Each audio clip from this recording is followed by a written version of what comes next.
গণপ্রজাতন্ত্রী বাংলাদেশ সরকারের প্রধানমন্ত্রী আমাদের এই যে স্পোর্টস নিয়ে বাংলাদেশে এই প্রথম কোনো পরিকল্পনা যে একটা গ্রাম পর্যায়ে, উপজেলা পর্যায়ে, ইউনিয়ন পর্যায়ে, জেলা পর্যায়ে যে নিয়ে গেছে সেটা হলো এই নতুন কুড়িতে আমাদের যেমন বাচ্চাদের একটা বয়স আছে 12 থেকে 14 বছর বয়স, যে বয়সটা খুবই ইম্পর্ট্যান্ট। একটা ইয়াং জেনারেশনের জন্য কি ছেলে এবং মেয়ে আমাদের এই খেলাতে কিন্তু প্রত্যেকটা ইভেন্টে কিন্তু ছেলে এবং মেয়েকে অংশগ্রহণ করতে হবে।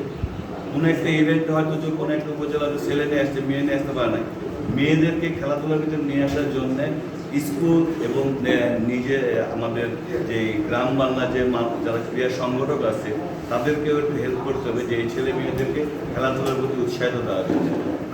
আগে কিন্তু কখনো এইভাবে গ্রাম পর্যায়ে আসে নাই। এটা হলো এই নতুন করে স্পোর্টসে কিন্তু বৃত্তি প্রদান পাবে। একটা কিন্তু এই ক্লাস 5-এ এমনি বৃত্তি ছিল যে বৃত্তি পাওয়ার জন্য কিন্তু সেই মেয়েটা কি সেই ছেলেটা কিন্তু তার পড়াশোনার খরচটা করতে পারবে। সেম কিন্তু এই নতুন কুড়িতেও সে যদি এই সব পর্যায়ে যদি সেরা প্লেয়ার, সেরা ব্যাটসম্যান, সেরা বলার, সেরা স্কোরার, সেরা দাবাড়ু, সেরা ক্যারাতে যদি করতে পারে সে কিন্তু একটা বৃত্তি পাবে। এই বৃত্তিটা দিয়ে তার যে এই স্পোর্টসের জন্য যে ইনস্ট্রুমেন্ট যে খরচগুলো হবে সে কিন্তু প্রাথমিকভাবে সে কিন্তু হেল্প পাবে, সেটা বাবা মার কাছ থেকে লওয়া লাগবে না। এই জন্য আমাদের প্রধানমন্ত্রী তিনি একজন অনেক ক্রিয়াবান্ধব লোক এবং আমাদের প্রধানমন্ত্রী সবচেয়ে বিশ্বস্ত আস্থাভাজন ক্রিয়ামন্ত্রী আমাদের বড় ভাই জনাব মোহাম্মদ আমিনুল হক, তিনি একজন মাঠের লোক, স্পোর্টসের লোক।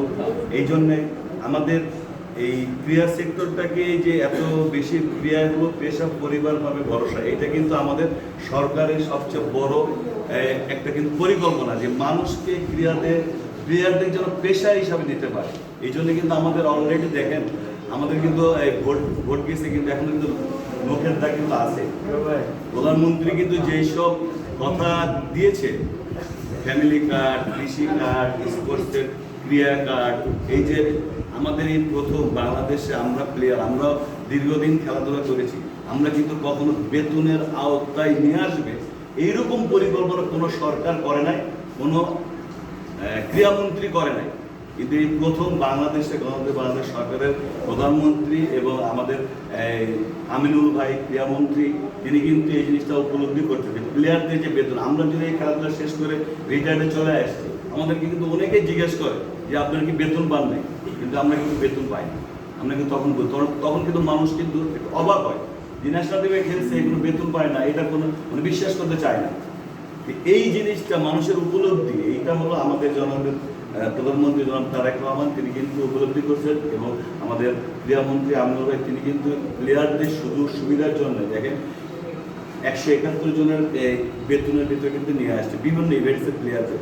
অলরেডি যেটা বলছে সেটা করছে। এইটা এখন আমাদেরকে এই তৃণমূলে বিশেষ করে স্কুলগুলোকে স্কুলে যে স্কুলের এই ফিজিক্যাল টিচার, তারপরে হেড স্যার এবং এই যে স্কুল খেলাগুলোতে ছেলে মেয়েদেরকে বেশি খেলাধুলায় অংশগ্রহণ করতে হবে, তাদেরকে সাহায্য করতে হবে। এই জন্য আমি বলবো যে আপনারা এই নতুন কুড়ির মাধ্যমে এবং আমাদের আরও সরকারের আরও এই ক্রীড়া সেক্টর নিয়ে পরিকল্পনা আছে, সেই পরিকল্পনাকে আপনাদের দোয়া এবং আপনাদের সহযোগিতা লাগবে যুব সমাজকে মাদক থেকে, নেশা থেকে এবং মোবাইলের অ্যাপস থেকে বাইরে নিয়ে আসতে একটা যুব সমাজ যেন পড়াশোনা খেলাধুলার ভিতরে থাকলে আমরা আমাদের দেশটা সামনের দিকে এগিয়ে যাবে। এই জন্যে যুব সমাজকে আমাদেরকে খেলাধুলার ভিতরে নিয়ে আসতে হবে।